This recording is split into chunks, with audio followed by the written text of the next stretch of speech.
supplements. I want to talk about the top supplements for ADHD, evidence, doses, and what you should test first. Now, remember, this video is educational, it's not medical advice. Supplements can interact with medications and aren't appropriate for everyone. So make sure you check that out before you start supplements. I'm Dr. Sarah, an integrative medicine physician and late diagnosed ADHD. And I want to talk to you about some supplements that actually have evidence behind them. And I want to walk through the top nutrients to consider, what the research says, what typical doses are, what to test for before supplementing, and how to talk to your clinician about it if you haven't already. Okay. I also want to be clear about something, that supplements are not a replacement for foundations, right? You cannot supplement your way out of bad sleep, bad nutrition, not moving, um, and when appropriate, medications or therapy. Okay. But for our neurodivergent brains, we do have large supplement gaps, and targeted supplementation can help fill those. Okay, but you heard the key word I said, targeted. This is precision, personalized, guided medicine. So it's not that vitamin D works for everyone or omega-3s work for everyone, right? There is a foundational baseline, but this really has to be targeted for you. And that's really, really important. So I want to start with one of my patients. She was 42, diagnosed with ADHD 2 years ago, was taking, obviously stimulants to help her focus, still irritable, still having trouble in the afternoon. And she literally said, Dr. Sarah, there's so much on what I should buy and this. I don't even know what to buy. What should I do? First, what we should do is test you, right? So we did. Guess what? We found her ferritin was low and so was her vitamin D. So we started doing some targeted iron therapy. We did vitamin D. We also looked for the reasons why her iron was low. And we were able to help her have steady energy, less afternoon crash, those types of things. So nutrients do matter. And this is not an exhaustive list, but what are some that matter a lot for the neurodivergent brain? And when I think about this and think about it in my practice, I just go back to biochemistry, right? And when I look at this, what is affecting neurotransmitters? What affects dopamine? What affects norepinephrine, right? And a lot of these systems are built on specific nutrients and or building blocks, or what we call cofactors. Iron and tyrosine support dopamine synthesis, right? You need that. We need B6 also. Omega-3 fatty acids support our neural membrane functioning and signaling. Vitamin D is a neurosteroid-like activity, right? Vitamin B6 is a cofactor for making neurotransmitters. Magnesium supports, right, the nervous system. Magnesium is responsible for like 400 reactions in the body, to include things for dopamine, norepinephrine, and all of those things. So nutrients are a big piece of this, okay? They're not the only piece, but they can be. So let's start with omega-3 fatty acids. Whoop, whoop, I love them. Again, I personally take them every day. Omega-3s, especially EPA, supports our membrane, the neuronal membranes on the neurons, felicity and signaling, right? Those are fancy words. There is data out there that shows benefit for ADHD symptoms, with the strongest evidence that we have being around EPA. Predominant formulations, right? So it can help reduce symptom severity. And then also, too, we see that people with lower baseline omega-3s get a much more support, which makes sense, right? If you are lower or deficient on something, it makes sense that if we give you that back, you're going to have a benefit from that. And we can test omega-3 levels as well. So 1,000 to 1,500 combined EPA and DHA per day, with the EPA making up the majority, 500 to 700.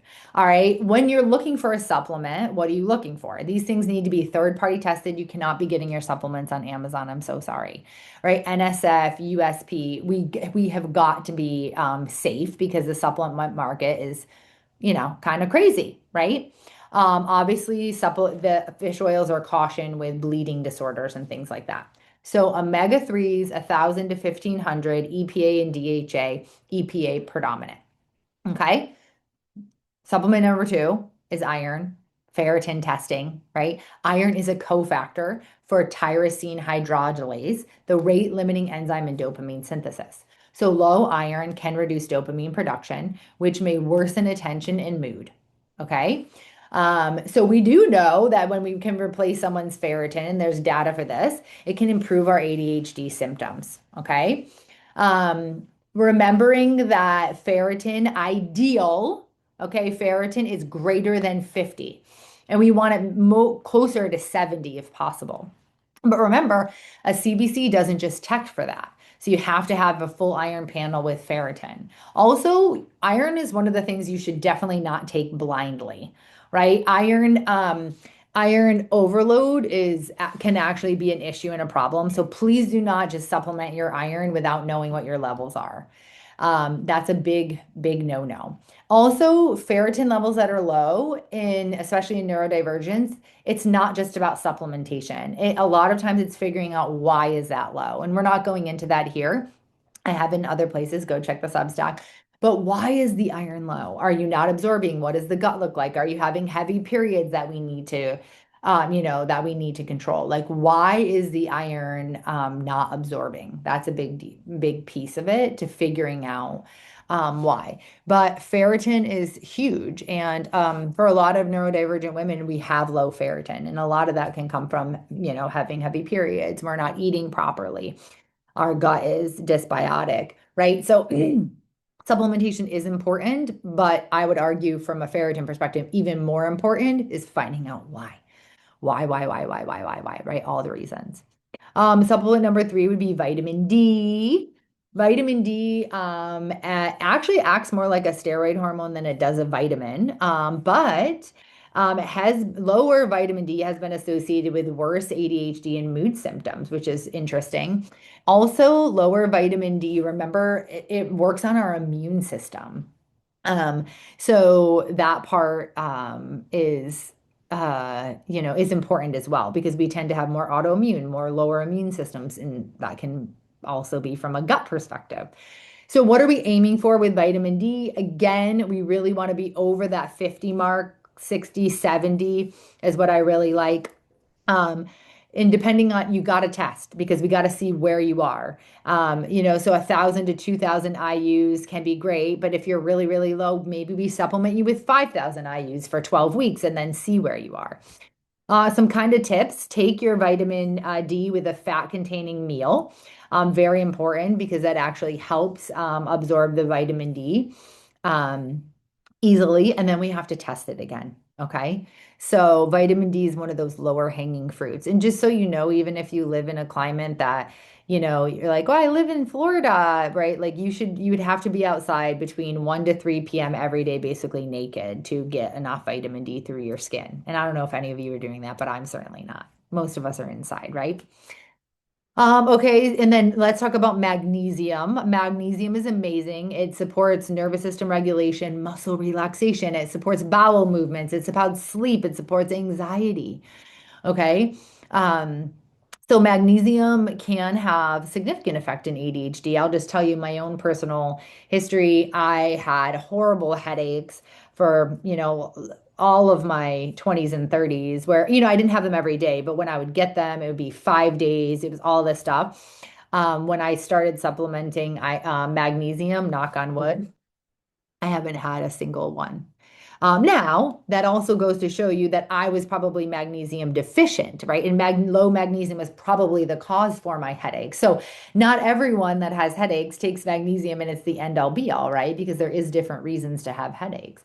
But this is like every single supplement. If you are significantly low in it and you replace it, you're going to have better symptom outcome, right? So we like magnesium glycinate, or I really like a multi-elemental magnesium. And the reason is that different magnesiums do different things, right? Magnesium citrate is more for bowels. Magnesium glycinate is more for relaxation. Tartrate goes and crosses the brain. So the more elemental we have, 7 plus, the more effect it has on the overall system. Okay, so I really like multi-elementals. All right, our next supplement is zinc. Zinc is actually important, and it's really important for the neurodivergent perspective because zinc modulates dopamine transmission and activity. So a lot of us can be low in zinc, right? So typical dose is 50 to 30 of elemental zinc, so zinc picolinate or glycinate, gluconate a day. And remember that if you're taking zinc, you also should be taking copper. And majority of these really good advanced nutrients will have the ratio of both, so you can stay within that. But you do have to take zinc and copper together, or you will become copper deficient. So you have to think about that. But zinc is, people think of zinc for your immune system, which it is too, but it's actually really important and powerful for dopamine. So that's pretty cool factoid, right? So again, supplements can be powerful. They're an augmentation too, especially if we're deficient in, right? So, and then some supplements just have a background health. So for example, magnesium, right? It's needed for all of those enzymatic reactions. So even if you're not magnesium deficient, can become not becoming magnesium deficient is really important. You're taking that system and you're trying to make that system work as optimally as possible, right? Same thing from a vitamin D perspective.